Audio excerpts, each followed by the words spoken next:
चलिए, तो कल प्लेन मिरर में हमने काफ़ी कुछ कर प्लेन मिरर क्या काफ़ी हमने स्फेरिकल मिरर के बारे में भी काफ़ी इंटरेस्टिंग चीज़ें देखी थी। एक और कॉन्सेप्ट है जो प्लेन मिरर से रिलेटेड है, ठीक है, आप लोगों ने शायद उसको लास्ट ईयर पढ़ा होगा।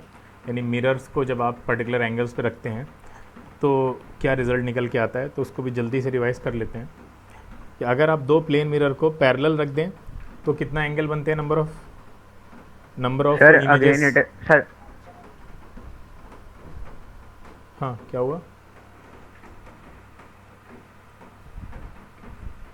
Drawing and it's not infinite images. Sir अब दिख रहा है। ड्राइंग तो दिख रही होगी इस बार। हाँ हाँ सर Yes, दिख रहा Yes, है। yes. Yes sir. तो अगर दो प्लेन Sir, मिरर को infinite image. पैरेलल रख देते हैं, अगर हम पैरेलली रख देते हैं तो उनके बीच में नंबर ऑफ़ जो इमेजेस हैं वो कितनी बनती हैं? infinite. हाँ, Infinite. इनफाइनाइट। इनफाइनाइट होती हैं। Theoretically, हाँ हाँ, तो और इसको हम निकालते हैं एक फार्मूले से जो है 360/थीटा, ठीक है। इसमें अगर आप थीटा, दो लाइनें अगर पैरेलल हैं तो पैरेलल लाइंस के बीच में कितना एंगल बनता है? 0, ठीक yes. है। तो 0 रखेंगे तो आपको यहाँ पे इनफाइनाइट मिल जाएगा। अगर दो प्लेन मिरर के बीच एंगल अगर आप इंक्रीज़ करते चले जाएं या कोई और एंगल हो 0 के अलावा, यानी ऐसे रखें, मान लीजिए थीटा एंगल है,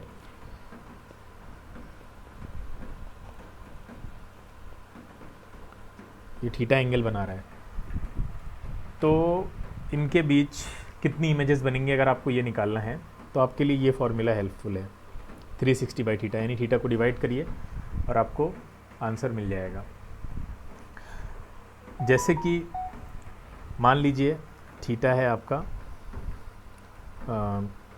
60 डिग्री, तो नंबर ऑफ़ इमेजेस यहाँ से कितनी आ रही हैं? 360/6, 6। ठीक है। अगर 360/60, देखिए इसके केसेस हैं कई सारे। अगर ये इवन आ रहा है तब तो कोई दिक्कत ही नहीं है आपको। आप क्या करेंगे, अगर ये इवन आ रहा है 360/थीटा अगर इवन आता है तो आपका जो आंसर होगा नंबर ऑफ़ इमेजेस का वो हो जाएगा n-1। ऐसा क्यों हो जाता है? ऐसा इसलिए हो जाता दो है, images overlap कर जाती हैं. हाँ, ओवरलैप कर जाती हैं। और ये ओवरलैपिंग कब होगी? अगर आपका ऑब्जेक्ट कहाँ रखा हुआ है? सिमेट्रिकली रखा हुआ है। Symmetrically. हाँ, तो इवन जब भी आंसर आ रहा होता है तो उसका मतलब यही है कि ऑब्जेक्ट सिमेट्रिकली रखा हुआ है और दो इमेजेस आपस में ओवरलैप कर रही हैं। तो 6 नहीं, एक्चुअल में वो 5 दिखेंगे आपको। तो आंसर हो जाएगा 6-1 = 5। तो इवन आएगा तब तक तो कोई दिक्कत नहीं होती है। जैसे 360/थीटा अगर इवन आ रहा है तब तक कोई दिक्कत नहीं है। इसके दो केसेस हैं। पहला केस हमने देख लिया कि अगर इवन आता है तो इफ़, यहाँ अगर n मान लें इसको, तो इफ़ n इज़ इवन, अगर इवन है तो आंसर क्या हो जाएगा? n-1, ठीक है। अगर इवन है तो आंसर n-1 हो गया। लेकिन अगर ऑड आया तो दिक्कतें शुरू हुई। ऑड आएगा तो फिर आपके दो केसेस बन जाएंगे यहाँ पे, ठीक है।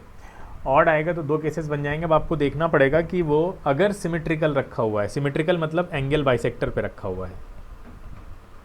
अगर सिमेट्रिकल रखा है यानी एंगल बाइसेक्टर पे रखा है ऑब्जेक्ट आपका, जैसे ये दो मिरर्स हैं जो कि आपके एक पर्टिकुलर एंगल पे हैं, तो एंगल बाइसेक्टर कौन सी लाइन होगी? ये वाली लाइन हो जाएगी एंगल बाइसेक्टर, ठीक है। तो इस लाइन पे अगर कहीं ऑब्जेक्ट रखा है तो वो ऑब्जेक्ट कहलाएगा सिमेट्रिकल है। सिमेट्रिकल अगर ऑब्जेक्ट है ऑड आने के बाद, इवन में तो कोई दिक्कत नहीं है, बस n-1 कर दीजिए। लेकिन अगर ऑड आ रहा है तो सिमेट्रिकल अगर ऑब्जेक्ट रखा है तो अगेन n-1 करेंगे, क्योंकि इवन में भी n-1 क्यों करते थे? क्योंकि इवन आता ही इसीलिए था क्योंकि वो सिमेट्रिकली रखा होता था। तो जब भी ऑब्जेक्ट सिमेट्रिकली रखा है, अगर n ऑड आएगा तब भी n-1 करेंगे, n इवन आएगा तब भी n-1 करना है हमें। लेकिन अगर सिमेट्रिकल नहीं रखा, क्वेश्चन में दे दिया है आपको, क्वेश्चन में देगा कि ये सिमेट्रिकल नहीं है, अनसिमेट्रिकल है या एसिमेट्रिकल है।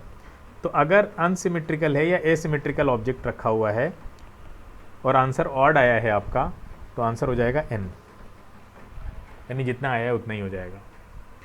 जैसे कि मान लीजिए थीटा आपको दे रखा है 72, बताइए कितना आएगा n। थीटा अगर 72 है तो n कितना आएगा 5। 5। हाँ 5 ऑड है। अब ऑड है तो आपको दो सिचुएशन देखनी पड़ेगी। क्वेश्चन में क्या दिया है, सिमेट्रिकल ऑब्जेक्ट के लिए कह रहा है या अनसिमेट्रिकल कह रहा है। अगर ऑड नहीं आता तो फिर आप सिंपली n-1 कर देते इवन वाले केस में, लेकिन अब आपको रुकना पड़ेगा। अब आपको ऑब्जेक्ट वो सॉरी कोई क्वेश्चन में कंडीशंस को देखना पड़ेगा।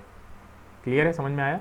अगर सिमेट्रिकल दे रखा है क्वेश्चन में तो आंसर कितना हो जाएगा 4, और अगर नहीं दे रखा है तो आंसर कितना हो जाएगा 5, या एसिमेट्रिकल दे रखा है तो 5 हो जाएगा। क्लियर है सबको, बताइए। Yes sir, yes sir. Sir हाँ सर अब किस थीटा करके का वैल्यू से पॉइंट मारी किसी एंगल के लिए तो सर राउंड ऑफ करेंगे। क्या आ रही है, सर पॉइंट में डेसिमल में वैल्यू आ रही है। अच्छा डेसिमल में मतलब थीटा इज इक्वल टू अगर 50 ले लें तो, है ना। Yes sir. तो थीटा इज इक्वल टू 50 ले लें तो क्या बनेगा बताइए ज़रा। 7.2। Sir, seven. Then we will say that 7 images are formed. 7 Then we will images, say 7. Yes, sir. 7 images. Theta is equal to आएगा 360/50। तो आंसर क्या होना चाहिए बताइए ज़रा। 7.2। 7.2। 7.2 7.2 में इमेजेस कितनी होंगी ये तो पता ही नहीं लगेगा, है ना। तो इंटीजर लेना 7 पड़ेगा ना images. हमको। हाँ यस सर। ठीक है। अक्सर बच्चे 99% बच्चे जो है वो ये गलती कर सकते हैं कि ऐसा कोई इंटीजर उठा लेंगे इधर उधर से। चलिए अभी ये भी बता देते हैं आपको कैसे हमें इसको डील करना है। देखिए 2 मिरर हैं। अच्छा क्वेश्चन पूछ लिया ना, भूल जाते ये चीज़ें, इंपॉर्टेंट स्टेप है। वैसे आपसे पूछा नहीं जाएगा, ये क्वेश्चन IJSO में आया था। INJSO पता है कौन सा एग्ज़ाम होता है। INJSO में 2019 में क्वेश्चन आया हुआ है। Durian science olympiad. हाँ तो ये वाला अगर आपके पास पेपर है तो आप इसमें देखिए 2019 के पेपर में ये क्वेश्चन दे रखा है 50 वाला। तो ये वैसे एग्ज़ाम्स में ही आएगा, थोड़ा हाई लेवल के। अब देखिए यहाँ पे 2 मिरर्स हैं और ये कितने पे हैं 50 पे हैं। तो आप सबसे पहले क्या करिए, इसकी एंगल बाइसेक्टर वाली लाइन बनाइए। सर आपके वीडियो पे करंट फिगर हाइड हो रही है। क्या हाइड हो रही है, अच्छा अच्छा ठीक ठीक ठीक ठीक ठीक ठीक ओके ओके, यहाँ सही है। सर अब सही है। तो ये 50 है तो आप एंगल बाइसेक्टर वाली लाइन बना लीजिए, ये यहाँ तक आएगी ये कहीं। और एंगल कितने कितने निकल के आएंगे यहाँ पे 25 और 25। क्लियर है इतना, बताइए। Yes sir. Yes sir. अब एक Yes, मिरर, sir. एक को M1 मान लीजिए, एक को M2। अब यहाँ पे लिखिए आप M1 M2, ठीक है। देखते जाइए कैसे करना है, जब हमें ये डेसिमल वाला चक्कर फंस जाएगा कभी हमारे सामने। तो M1 दोनों एंगल जो हैं वो कितने कितने के आ रहे हैं जब बाइसेक्टर निकाल रहे हैं 25 के। तो हम यहाँ पे 25 लिखेंगे और यहाँ पे भी 25 लिखेंगे। और क्रिस क्रॉस मेथड हम यहाँ पे यूज़ करेंगे। देखिए जैसे क्रॉस मल्टीप्लाई आप करते हैं ऐसे लगाइए एरोज़, ठीक है। यहाँ पे एरो लगा के आपको कितना ऐड करना है 25 में, जितना एंगल था पहले M1 M2 के बीच में, कितना एंगल था 50। तो यहाँ पे आप 50 प्लस करेंगे, प्लस 50 कितना आ जाएगा 75। 75। यहाँ पे भी प्लस 50 करिए, कितना आ जाएगा 75। फिर again criss cross method use करेंगे।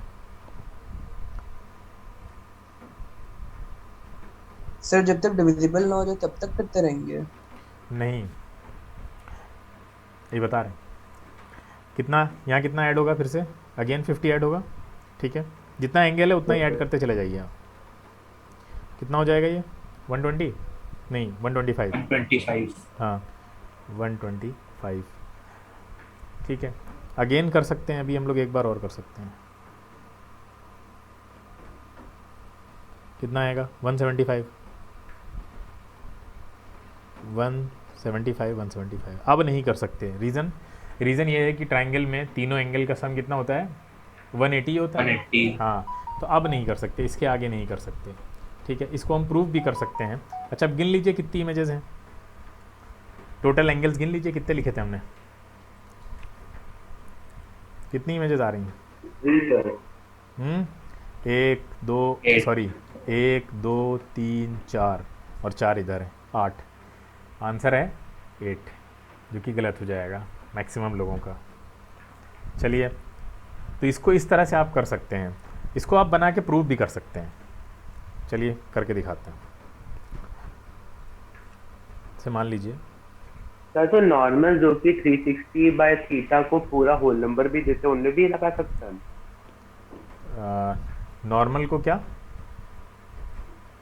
सर, जो 360 बाय थीटा का वैल्यू होल नंबर में भी देते हैं, उनमें भी हम ये लगा सकते हैं। उसमें लगाने की ज़रूरत ही नहीं है, उसमें आंसर दूसरा आ ही नहीं सकता कोई और, उसमें आंसर वही आएगा ना, उसमें क्यों लगाएंगे हम। हाँ, उसमें आप ये तरीका लगा के चेक कर सकते हैं जो अभी हम बताने जा रहे हैं आपको, सर्किल वाला। Okay sir. हाँ, उसमें आप क्रॉस वेरीफाई कर सकते हैं ये चीज़ लगा के कि जो हमने निकाला है वो सही है या नहीं है। देखिए, ये एंगल बन रहा है आपका, ये 2 मिरर हैं, M2 M1, ठीक है, और ये आपकी एंगल बाइसेक्टर वाली लाइन होगी।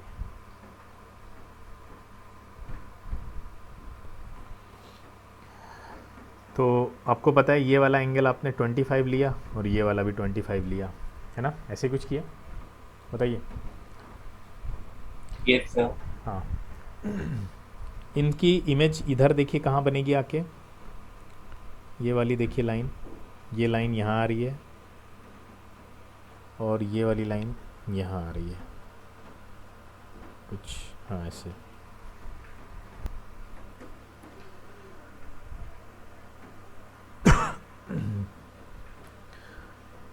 अब ये देखिए पहले, चलो इसी में बता देते हैं क्या दिक्कत है आगे जाने में।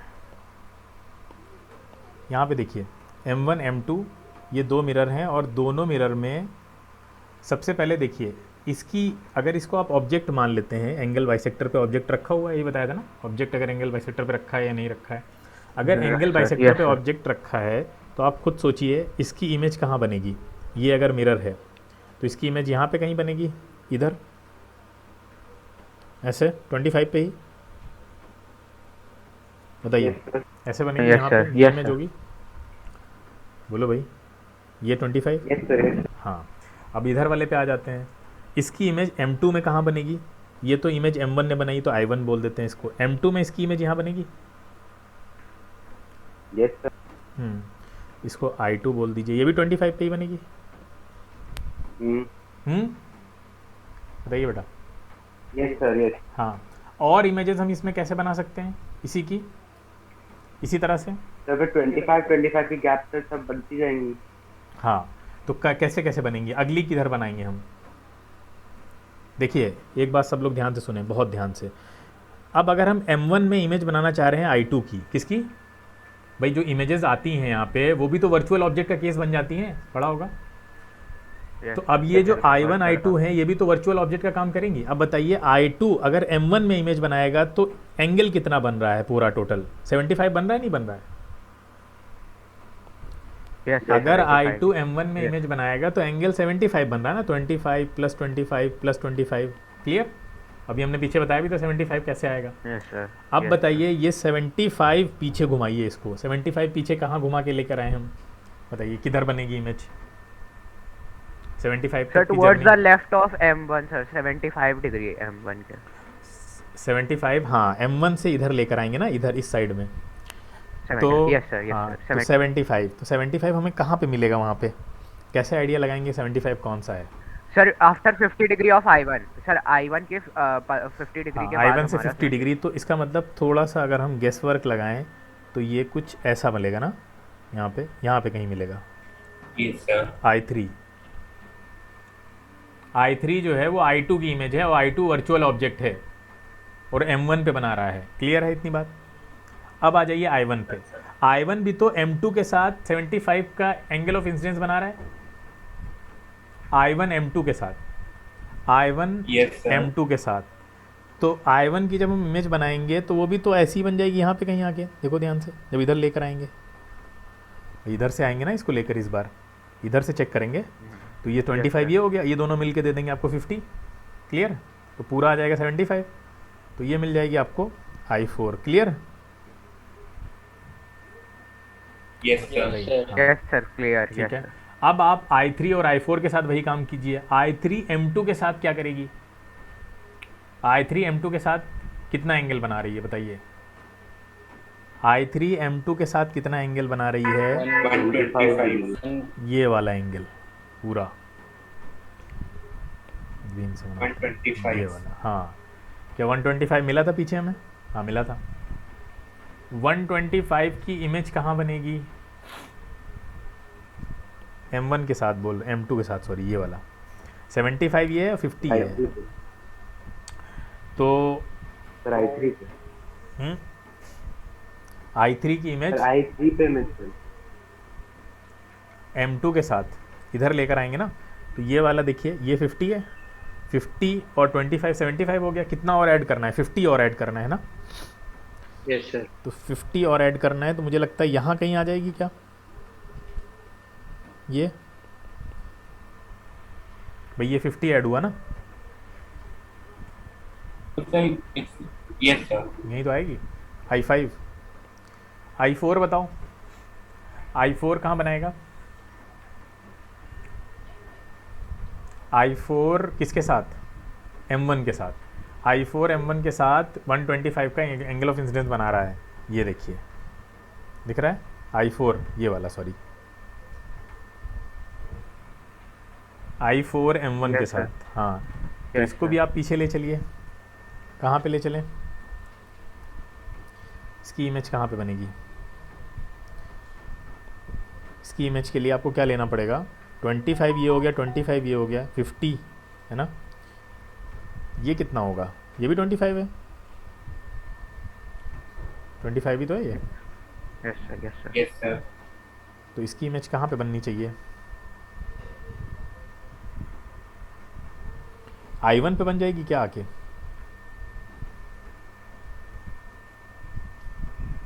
I4 की इमेज क्या I1 पे बन रही है? कुछ मिस हो रहा है। नहीं सर, I1 पे कैसे बनेगी सर? I1 125 डिग्री पे होगा ना बनेगी। टोटल। ये around 25, I5 पे ये बनेगी। 25, ये 25, ये 25 है ना। कितना हो गया? 100। हाँ, इसके बीच में बनेगी, ये यहाँ पे आएगी ना, ये। यस सर, I1 और I3 के बीच। हाँ, तो ये क्या हो जाएगा? I6, क्योंकि ये भी 25 है। सर ये I5 की इमेज होगी ना हमारी। ये जो I5 I4 I4 बना रहे हैं M1 पे। एक सेकेंड, I4 हमने किस पे बनाया है? M1 पे। I5 हम M2 पे बना रहे हैं। I5 हम किस पे बना रहे हैं? हमने I3 I5 पे। बना दिया है सर। भाई I4 तो हम ये वाला ले रहे हैं ना, ध्यान से देखो, ये वाला M1 के साथ, सही तो कर रहे हैं भाई। I3 की इमेज I5 बनाई है ना हमने, I3 की इमेज I5 बनाई है। I4 की कहाँ बनाई है अभी? I4 का एंगल ऑफ इंसिडेंस आप M2 के साथ नहीं ले सकते ना, वो तो उसके पीछे खड़ा है। किसके साथ लेंगे आप? M1 के साथ। तो M1 के साथ इंसिडेंस कितना दिया हुआ है एंगल ऑफ इंसिडेंस? देखिए 125 है ना। Yes sir. हाँ, तो 125 में इधर आएंगे तो आप यहीं सही तो बनाया था, ये जो सही बनी थी ना, ये वाली देखिए ध्यान से। तो ये कितनी हो जाएगी आपकी? I6 होगी ना ये। भाई I4 की इमेज है I6, नहीं समझ में आ रहा है? I4 की इमेज I6 M1 के पीछे ही तो बनेगी, क्योंकि M1 से बना रहा है ना I4।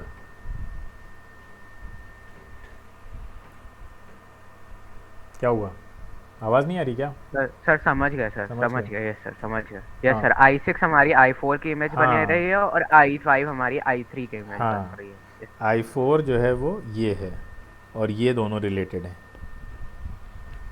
अब I6 और I5 के ऊपर फोकस करते हैं। I5 का एंगल ऑफ इंसिडेंस कितना है मिरर M1 के साथ?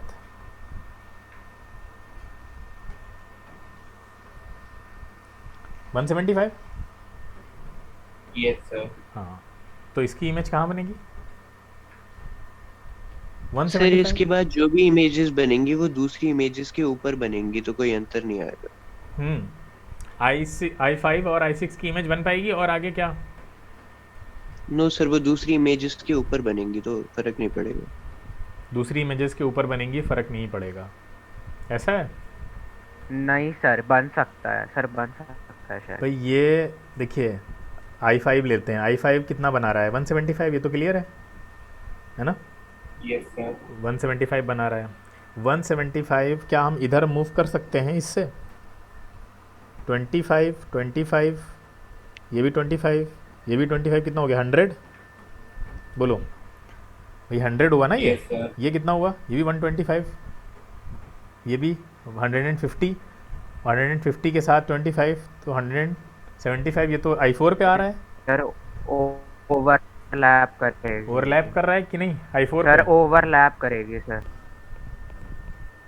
स्फेरिकल मिरर्स, स्फेरिकल मिरर में जो केसेस हम लोग दोनों के लिए पढ़ते हैं, कॉनकेव के लिए और कॉन्वेक्स के लिए, वो सारे केसेस आपको क्लियर हैं या करा दें?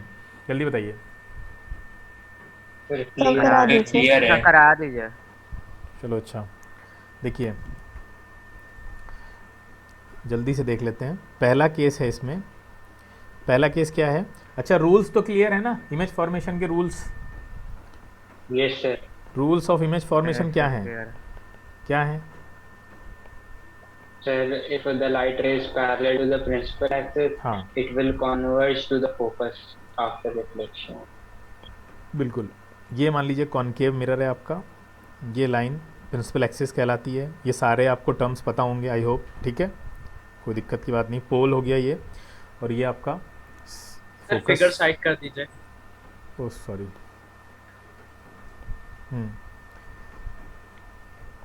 ये आपका पोल हो गया, ये सेंटर ऑफ कर्वेचर हो गया, ठीक है। और इसके बीच की डिस्टेंस को फोकल लेंथ कहते हैं। इतना तो पता है सबको? बोलो।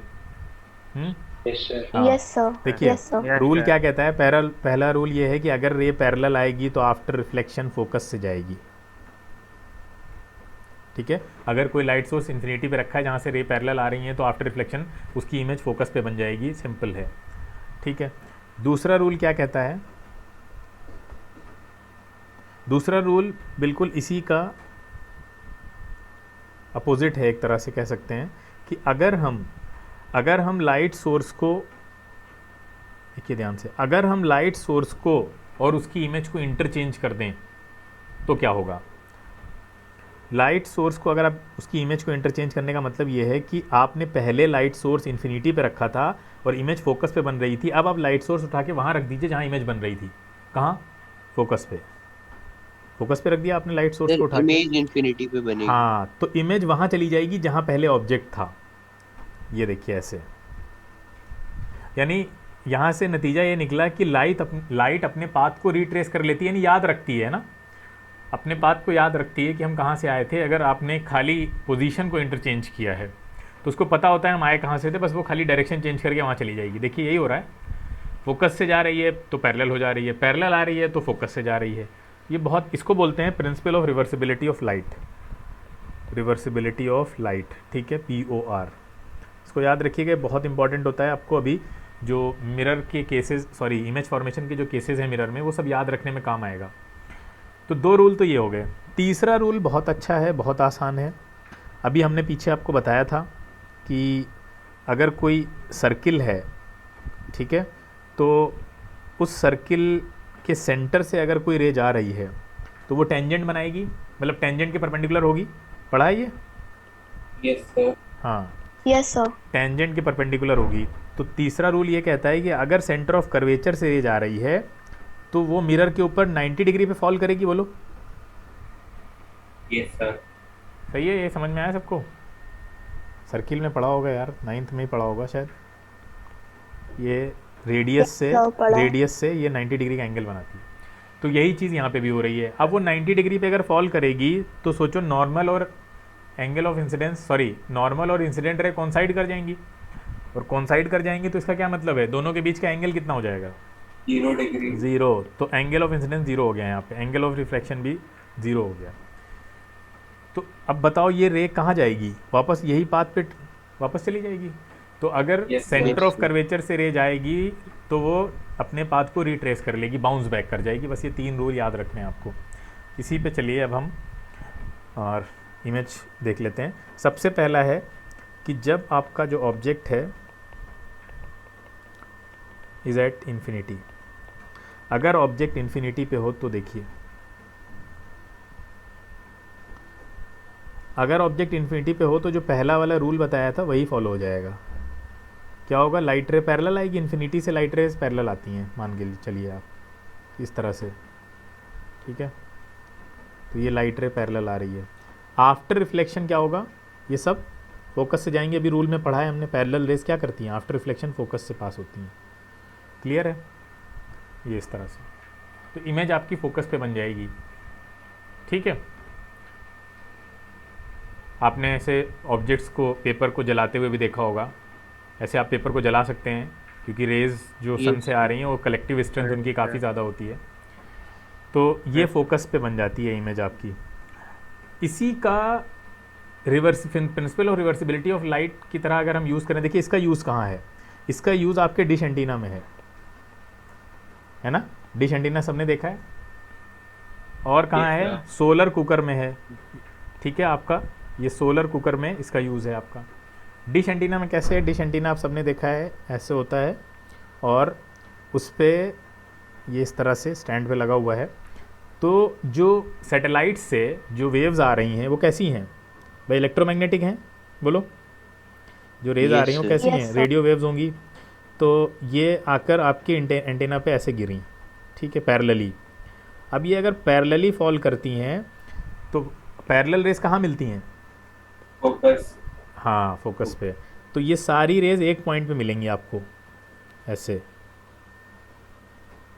और जिस पॉइंट पे ये मिलती हैं उसी पॉइंट पे हमने रिसीवर लगाया हुआ होता है, देखा होगा रिसीवर लगा होता है।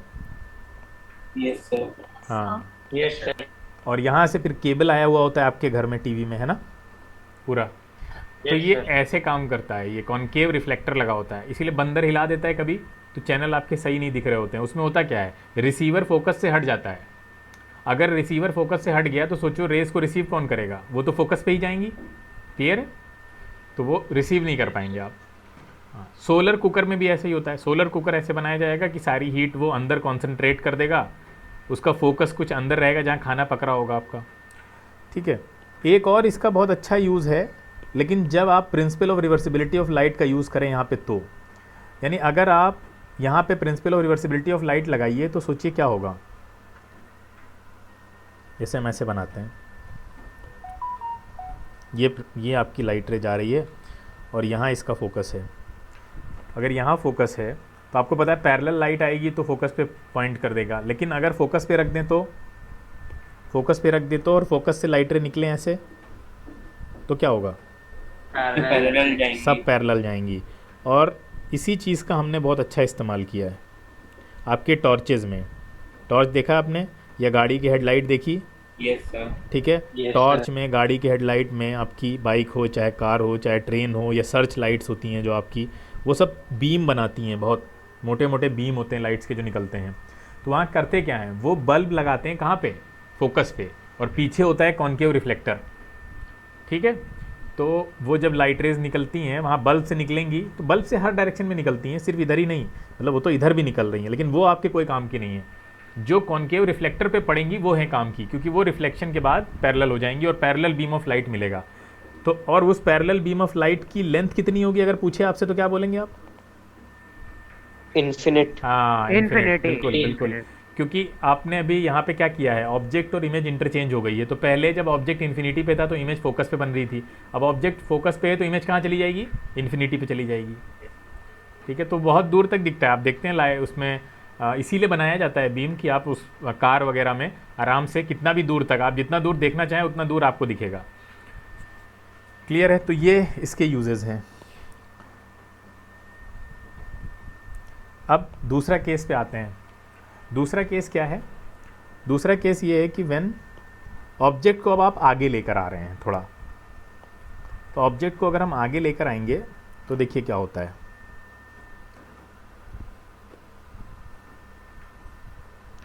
ऑब्जेक्ट इन्फिनिटी पे था, हम इन्फिनिटी से आगे ले आए उसको, सी के पास ला के रख दिया हमने, ये बियॉन्ड सी यहाँ पे रख दिया।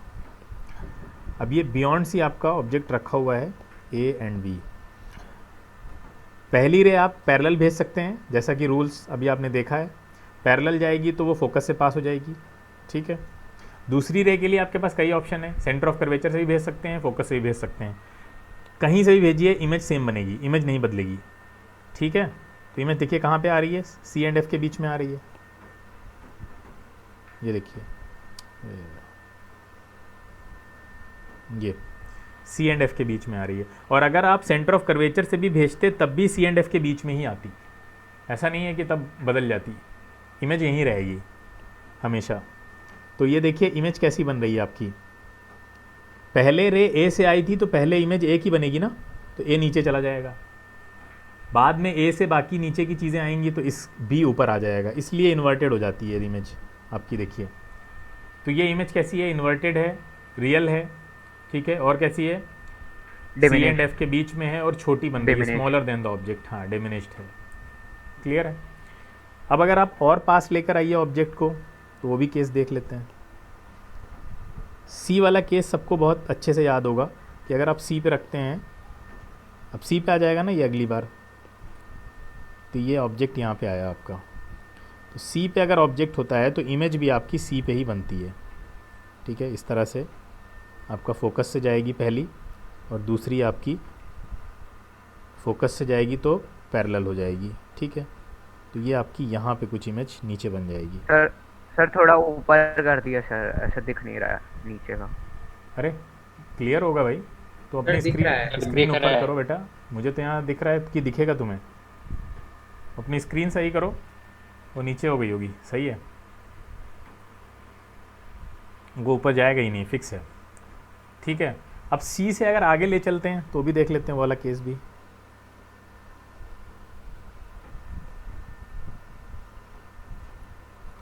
तो अगर आप सी से आगे ले जाते हैं तो ये एफ हो गया और ये यहाँ पे रख देते हैं इसको, पैरेलल जाएगी, फोकस से पास हो जाएगी, है ना, और दूसरा फोकस से जाएगी तो पैरेलल हो जाएगी, ये कुछ ऐसे। सर हाँ सर एक डाउट है सर, सेंटर ऑफ कर्वेचर वाले केस में सर ऐसा क्यों होता है कि sir most of the time sir हमारी इमेज सेंटर ऑफ कर्वेचर पर नहीं बनती, लाइक थोड़ा स्लाइटली इधर उधर हो जाती है? क्यों, मतलब कैसे? सर कई बार सर ड्रॉ करके सर देखा है रे डायग्राम नहीं कॉपी नहीं में, तो नहीं, सर ऐसा कभी नहीं होगा, तो तुमने कहीं ना कहीं ड्रॉ करने में कुछ गलती हो रही होगी, स्केलिंग सही से नहीं करी होगी, स्केलिंग सही से करो, ऐसे फ्री हैंड करोगे तब तो दिक्कत होगी ही ना, फ्री हैंड डायग्राम में कहाँ सही बन जाएगी। सर जैसे सेंटर ऑफ कर्वेचर 4 लेते हैं हाँ। और फोकस 2 लेते हैं सर, तब भी हाँ। सर नहीं नहीं थोड़ा नहीं, सा कहीं बन left में आता जाएगा, है। बन जाएगा बेटा, तुमसे कहीं गड़बड़ हो रही होगी, देखो ऐसा नहीं हो सकता, ऐसा हो ही नहीं सकता। तो ये बियॉन्ड सी बन जाती है आपकी, ठीक है। अब ऑब्जेक्ट को और आगे ले चलते हैं थोड़ा सा, तो यहाँ पे जगह है हमारे पास,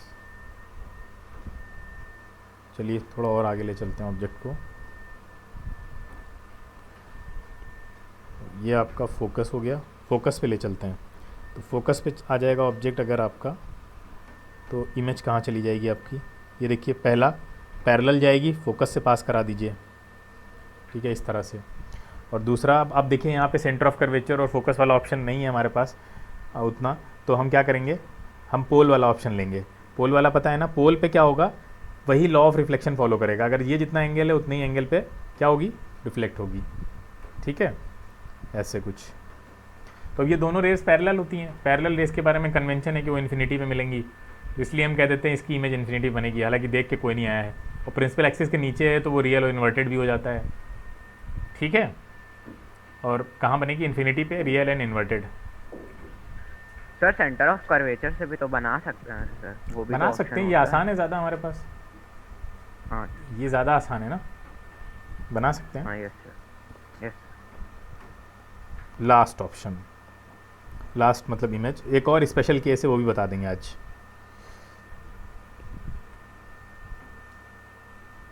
ये आपका एफ एंड पी के बीच में, अब आगे लेकर आ रहे हैं आप, तो वो आ जाएगी आपकी एफ एंड पी के बीच में, ये आ गई। देखिए इस केस में क्या होगा, पहली रेस पैरेलल जाएगी और पैरेलल जाने के बाद फोकस से पास होगी, बोलो, है ना? Yes sir. हाँ, दूसरी वही हमने जो अभी पहले किया था वही कर लेते हैं, पोल से पास कराते हैं, तो ये कुछ ऐसी निकलेगी। ये देखिए दोनों रेस डाइवर्जिंग है, दिख रहा होगा साफ साफ, दोनों रेस जो होती हैं वो डाइवर्जिंग होती हैं। तो डाइवर्जिंग रेस नेवर मीट, कहीं नहीं मिलती हैं। कहीं नहीं मिलेंगी तो आप पीछे घसीट के ले जाइए इनको, ज़बरदस्ती मिलाइए। सर ज़बरदस्ती मीट कराते हैं। हाँ, तो ये वर्चुअल इमेज बनती है। सिर्फ यही केस है जब फोकस और पोल के बीच में आ रहे हैं। अब आप देखिए सारे केसेस आपके सामने हैं। जैसे जैसे ऑब्जेक्ट आपका मिरर के पास आ रहा है, इमेज मिरर से दूर जा रही है और बड़ी भी होती जा रही है। ऐसा क्यों हो रहा है, हमने आपको बताया था कि जैसे जैसे इमेज डिस्टेंस बढ़ती है तो इमेज का साइज़ भी बढ़ता है। कल वाले लेक्चर में याद है, राइट? इमेज अगर इमेज बड़ी हो रही है तो इमेज साइज़ भी, इमेज का साइज़ अगर बढ़ रहा है तो इमेज डिस्टेंस भी बढ़ती है, जो कि आप अभी प्रैक्टिकली देख भी सकते हैं कि जैसे जैसे ऑब्जेक्ट इधर आ रहा है, आपका अप्रोच कर रहा है किस तरफ, मिरर को अप्रोच कर रहा है, तो जो इमेज है वो मिरर से दूर जा रही है और न सिर्फ दूर जा रही बल्कि बड़ी भी हो रही है साथ साथ। ठीक है, तो ऐसा कभी नहीं होगा कि इमेज डिस्टेंस बढ़े और इमेज साइज़ ना बढ़ेगा। ठीक है, तो ये इस बेसिस पे वो रिज़ल्ट निकाला गया है। और ऐसे ही रिज़ल्ट अगर आप निकालते हैं तो आपके अपने शॉर्टकट्स डेवलप हो जाते हैं। कोई ट्रिक्स की बुक खरीदने की ज़रूरत नहीं होती है, वो बुक बेकार भी होती है। जो शॉर्टकट्स आप खुद डेवलप करते हैं चीज़ों को समझ के, कॉन्सेप्ट को समझ के, वो ज़्यादा लॉन्ग लास्टिंग होते हैं। तो ऐसे ही शॉर्टकट्स अगर आप बनाएंगे तो आपके बहुत दूर तक काम आएंगे, पूरा आपके कंपटीशन तक काम आएगा आपका 12th के बाद वाले। आगे चलते हैं, अब आते हैं एक और स्पेशल केस पर। स्पेशल केस क्या है इसका?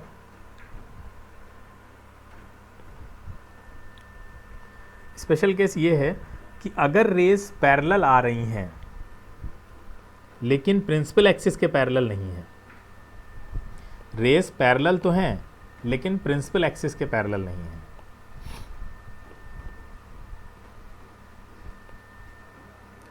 ये रेज आ रही हैं कुछ इस तरह से, ये आपस में पैरेलल हैं but they are not parallel focal to plane में प्रिंसिपल बनेगी axis. Image in the focal plane. हाँ, फोकल प्लेन। अभी ये भी आज पता चलेगा कि कैसे फोकल प्लेन पे डायरेक्ट हमने याद कर लिया फोकल प्लेन पे ही बनेगी, या उसके पीछे का कोई हमें रीज़न भी पता है, या हम बना भी लेंगे। देखिए ध्यान से, आपको इमेज बनाने के लिए 2 रेस चाहिए होती है ना, ये तो हमें बचपन से पता है, पिछले साल भी सीखा था हमने, एयरकन भी सीखा था। यस सर, हाँ। Yes sir. अब हमें यहाँ पे बाकी रेस के बारे में तो कोई आइडिया नहीं है कि वो कैसा बिहेव करेंगी, लेकिन 2 रेस के बारे में आइडिया है। बताओ वो 2 रेस कौन कौन सी हैं? एक वो रेस जो फोकस, सेंटर ऑफ कर्वेचर से जा रही है और जो फोकस। हाँ बिल्कुल, शाबाश। एक जो फोकस से जा रही होगी और दूसरी जो सेंटर ऑफ कर्वेचर से जा रही होगी। बस ये दोनों रेस को मिला के हम पूरे का आइडिया लगा लेंगे कि कैसा बनेगा इमेज, है ना? अब इन दोनों में क्या होगा बताइए? जो फोकस से जा रही है वो कैसी जाएगी after reflection? Parallel to principal. Parallel to principal axis, ऐसे जाएगी। ये ऐसे निकल जाएगी। जो उससे जा रही है सेंटर ऑफ कर्वेचर से, उसका क्या हाल होने वाला है? हाँ, तो सीधे वापस चली जा रही है। तो दोनों देखो यहाँ मिल रही है ना, ध्यान से देखो जहाँ हमने बनाया है, बिल्कुल फोकस के नीचे मिल रही है। हाँ, तो यही दोनों रेस की बेसिस पे हम सबके बारे में आइडिया लगा देते हैं कि जो इमेज बनती है वो जस्ट फोकस के नीचे बनती है, ऐसे। क्लियर? तो ये बाकी रेस भी आके आपकी यहीं पे मिल जाएंगी, जहाँ पे भी इमेज बन रही है, ये इस तरह से। अब समझ में आया? बोलो। तो इसको डायरेक्ट नहीं रटना है। Size of the Size- sir हमारा डिमिनिश्ड आएगा ना? हाँ, साइज तो डिमिनिश्ड आएगा। क्यों? क्योंकि जो ऑब्जेक्ट इन्फिनिटी पे रखा है, नहीं पॉइंट साइज नहीं बोलेंगे, चलो पॉइंट साइज तो नहीं है, थोड़ा नीचे बन रही है, लेकिन जो ऑब्जेक्ट इन्फिनिटी पे रखा है उसके कंपैरिजन में तो बहुत छोटा है। इन्फिनिटी वाला ऑब्जेक्ट तो बहुत ज़्यादा बड़ा होगा। तो ये फोकल प्लेन में बनती है, यानी फोकस के जस्ट नीचे बनती है, इन्वर्टेड होती है, ठीक है, रियल होती है। फोकल प्लेन मतलब यहाँ पे अगर, हाँ सर हम लोग ये क्यों नहीं बोलते फोकस पे बन रही है सर? बिकॉज तो सर नीचे बन रही है, सेंटर ऑफ कर्वेचर। बिकॉज नीचे बन रही है, उसके फोकस पे एग्जैक्टली नहीं बन रही है ना, तो कैसे बोलेंगे? एग्जैक्टली फोकस पे नहीं सर बन मतलब रही है। उसके थोड़ा सा पहले बन रही है फोकस के। पहले नहीं, फोकस के जस्ट नीचे बन रही है। जहाँ फोकस होता है उसके नीचे देखो, दिख रही है। सर ऐसा ही, ऊपर बन सर सकती है ऐसा ही सर। सेम केस तो हमारा ऊपर बन सकती है अगर रेज नीचे से जाएंगी तो। यही रेज अगर अच्छा। प्रिंसिपल नीचे से भेजिए आप, इन्हीं रेज को अगर आप ऐसे ऐसे भेजेंगे, ऐसे ऐसे देखो, तो यहाँ बनेगी ऊपर कहीं, ठीक है, ऊपर ही बन जाएगी। फोकल प्लेन में इसलिए बोल रहे हैं क्योंकि फोकस पे नहीं बन रही है, फोकस से नीचे बन रही है। यहाँ पे अगर आप कोई स्क्रीन रख देते हैं तो उसमें आपको इसकी इमेज मिलेगी देखने के लिए, ऐसे। ये फोकल प्लेन, प्लेन आपका दो एक्सिस से मिलकर बनता है ना, तो ये एक प्लेन में आपकी दिखेगी इमेज ऐसे नीचे, क्लियर है। तो ये एक स्पेशल केस था इसका कि rays, if the rays are not parallel with principal axis but they are parallel to each other, ठीक, क्लियर है सबको, आगे चलें। Yes sir. चलिए कॉन्वेक्स, कॉन्वेक्स में थोड़ा टिपिकल केस है रूल्स वाले। रूल्स जब आप देखेंगे तो रूल्स में आपको थोड़ा जज करना पड़ता है, आइडिया लगाना पड़ता है। इमेज फॉर्मेशन कॉन्वेक्स के केस में आपको लेना है, तो देखिए इसमें कैसे जज करना पड़ता है आपको, ये कि आपको बिहेवियर पहले से पता होना चाहिए, तभी आप कर पाएंगे जज।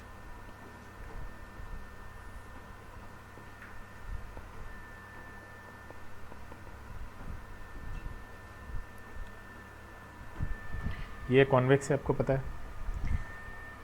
इसमें क्या है पहला रूल कि अगर रे क्योंकि इसका जो फोकस है वो राइट हैंड साइड में होता है और इसका सेंटर ऑफ कर्वेचर भी राइट हैंड साइड में होता है, पता है आपको, क्योंकि इसका सर्किल तो इधर ही बनेगा ना, इधर सर्किल बनेगा उधर ही सेंटर ऑफ कर्वेचर होगा और उधर ही आपका फोकस भी होगा।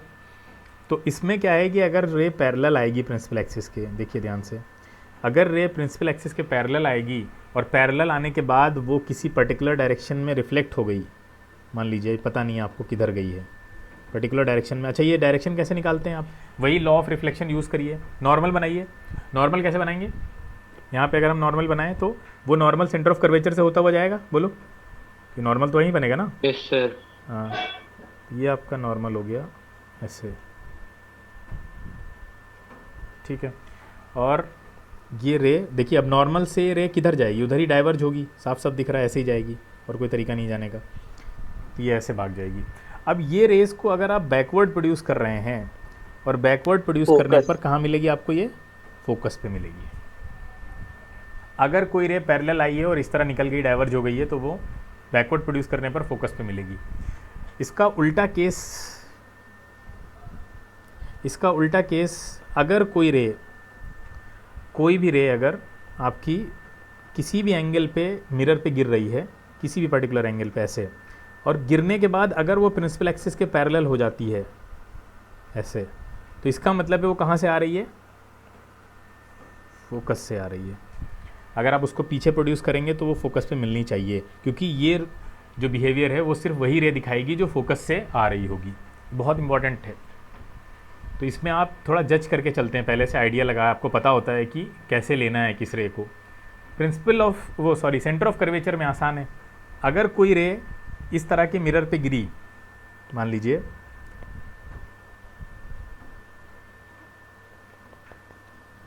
इस तरह से मिरर है और एक रे इसके ऊपर आकर फॉल करती है ऐसे, और फॉल करने के बाद ये बाउंस बैक कर जाती है। अब आप आइडिया लगा लेंगे कि ये रे कहाँ जा रही होगी, उधर सेंटर ऑफ कर्वेचर। हाँ, तो ये सेंटर ऑफ कर्वेचर पीछे प्रोड्यूस करेंगे तो सेंटर ऑफ कर्वेचर से पास होनी चाहिए। ये 3 रूल हैं इसके, ठीक है।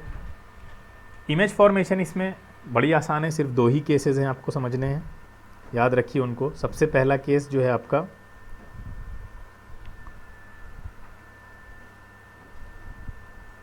वो ये है कि अगर पैरेलल रेज आ रही हैं जो प्रिंसिपल एक्सिस की भी पैरेलल हैं इस तरह से, तो ये सारी रेज अलग अलग डायरेक्शन में डाइवर्ज हो जाती हैं।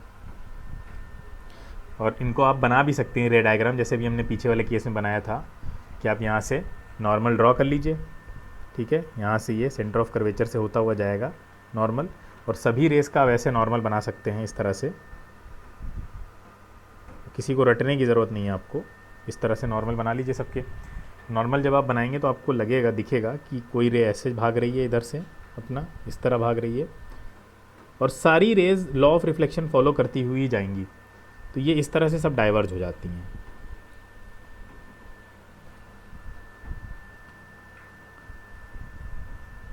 ठीक है।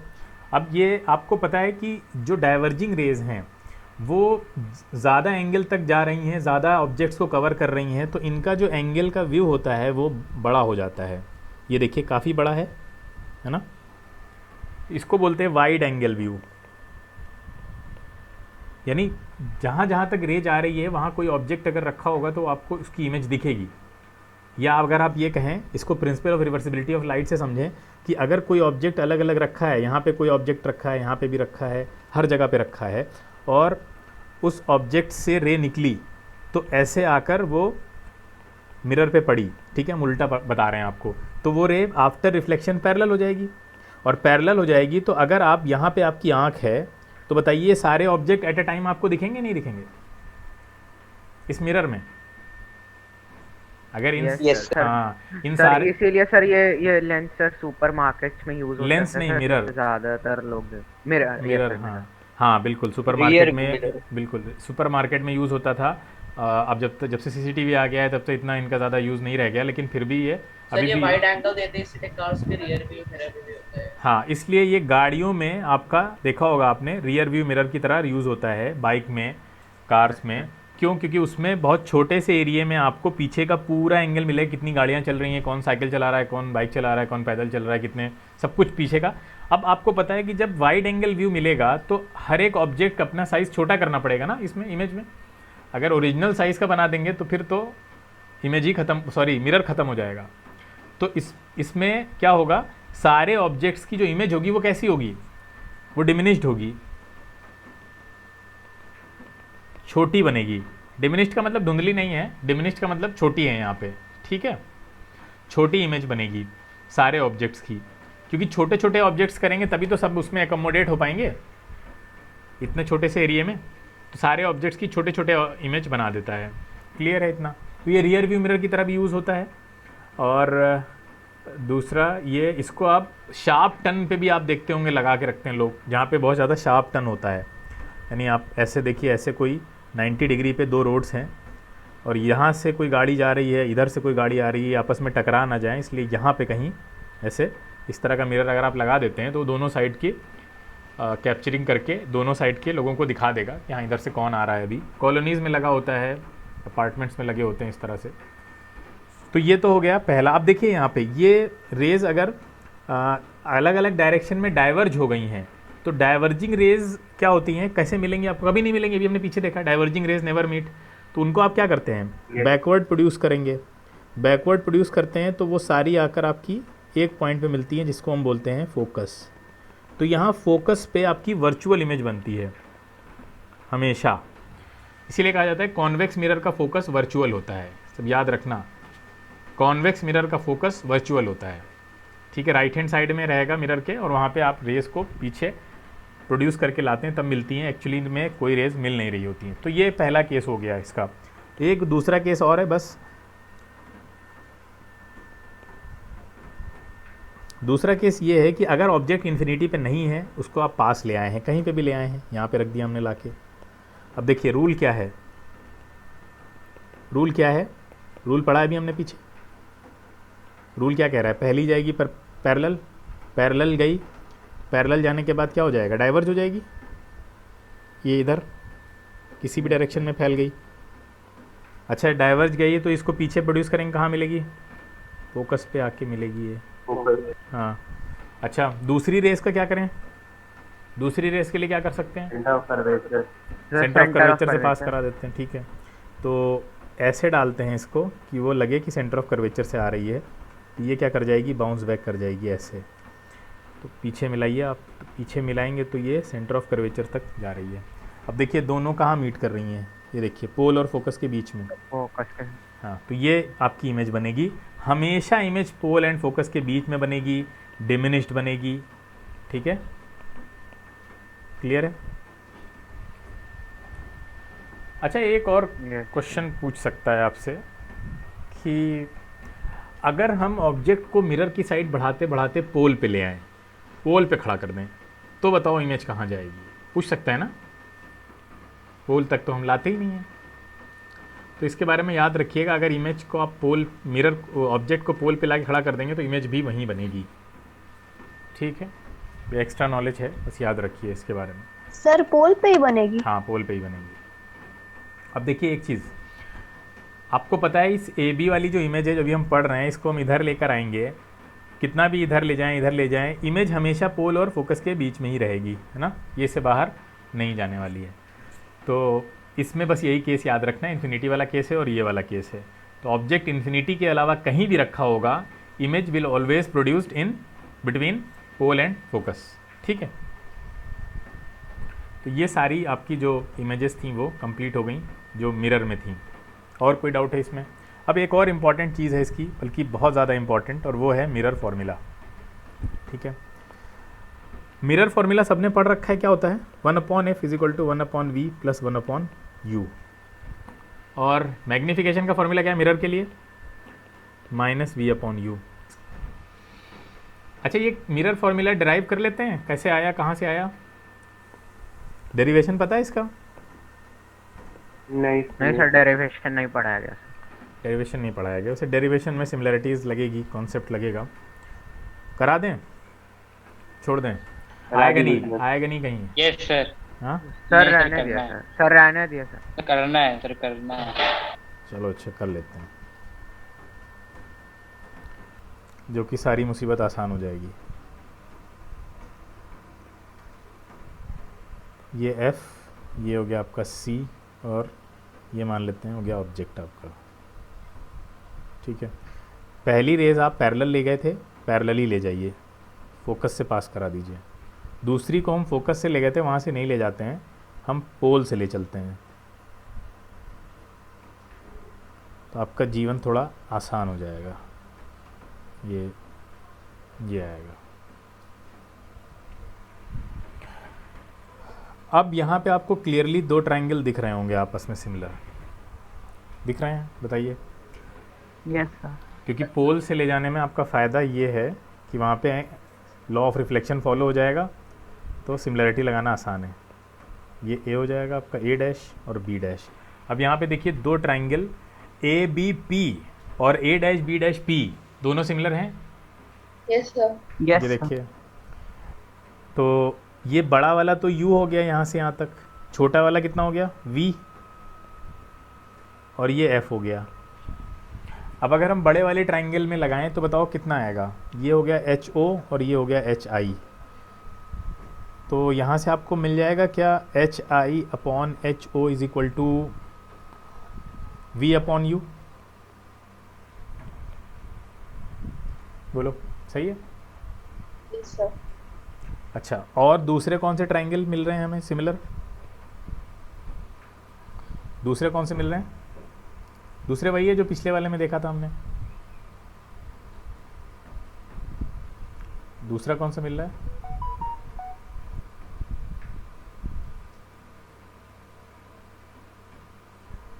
इसके अलावा भी तो कुछ सिमिलर मिल रहा है, नहीं पकड़ पा रहे हो। चलो मैं बना रहा हूँ, ये देखिए और ये देखिए।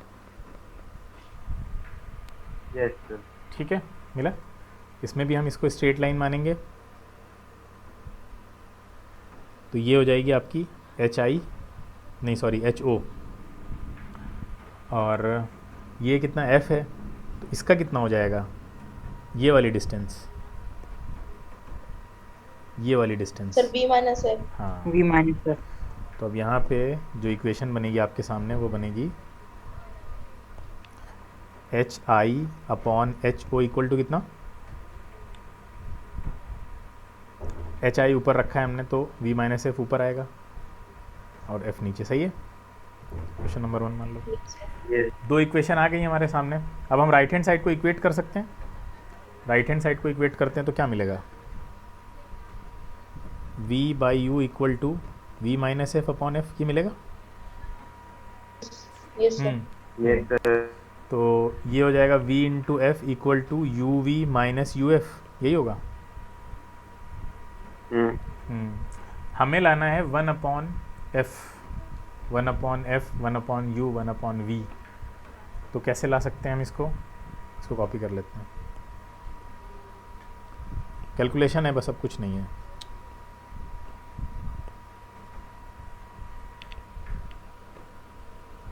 सर दोनों दिन में F उनको एक जगह ले आइए। अगर दोनों साइड हम डिवाइड कर दें UVF से तो बहुत जल्दी पहुंच जाएंगे मुझे लगता है। VF divided by UVF equal to UV divided by UVF minus UF by UVF।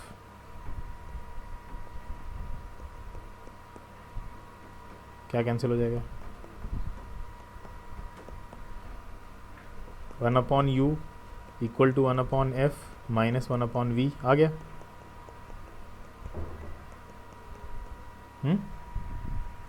Yes, sir. Clear है? समझ में आया? और सिर्फ यही नहीं आया, सिर्फ यही नहीं आया, यहाँ से मैग्नीफिकेशन भी आ गया। ये देखिए, मैग्नीफिकेशन इसी को तो बोलते हैं। ये मैग्नीफिकेशन का फॉर्मूला ही तो है। Yes sir. हाँ, इसी को आप मैग्नीफिकेशन बोलते हैं। तो ये भी आ गया आपका।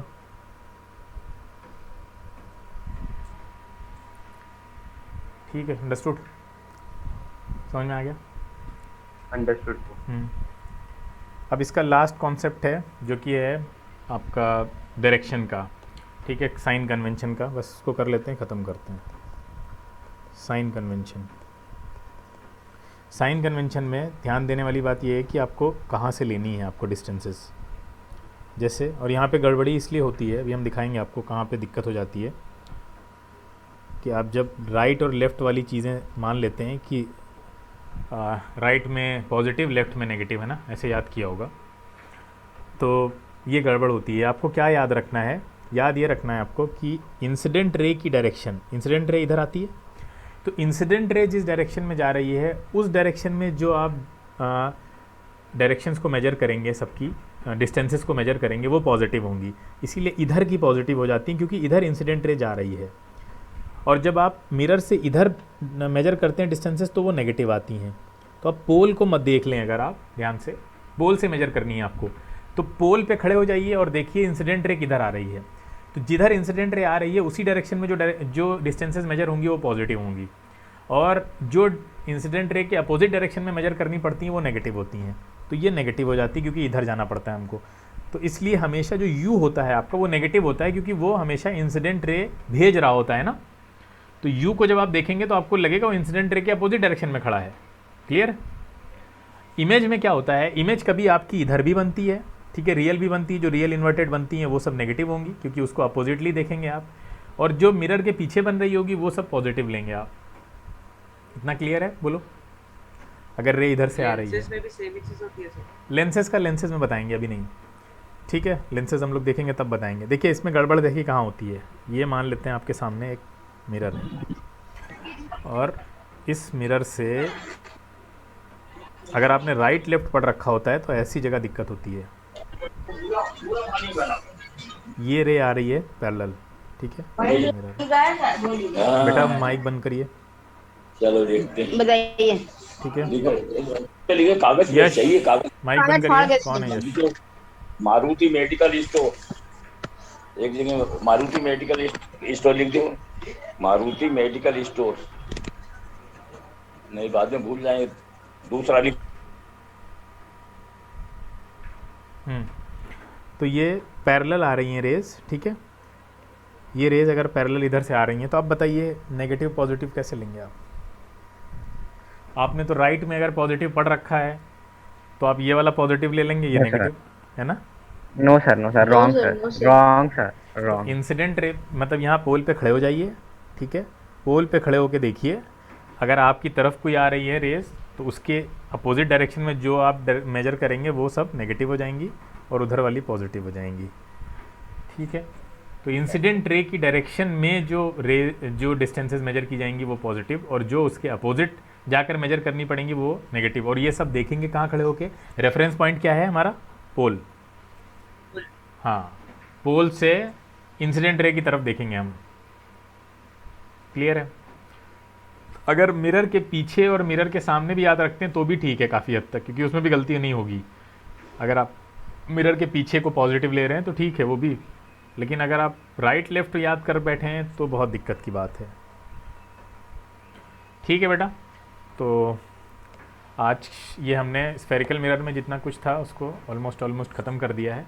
अगले टर्न पे हम लोग रिफ्रैक्शन की काफ़ी सारी इंटरेस्टिंग चीज़ें देखेंगे और लाइट आपका पूरा एक पैकेज की तरह हो जाएगा। इस कोई भी कॉम्पिटिटिव एग्ज़ाम में जो आपका 10th लेवल का है उसमें इससे ज़्यादा लाइट के बारे में नहीं पूछा जाएगा, इवन आपका रिवीजन भी हो जाएगा। अब रिफ्रैक्शन जब हम पढ़ेंगे तो आपका पूरा लाइट रिवीजन हो जाएगा, स्पेक्ट्रम और जितना कुछ आ रहा है बोर्ड में, ICSE बोर्ड में, वो सब रिवाइज हो जाएगा।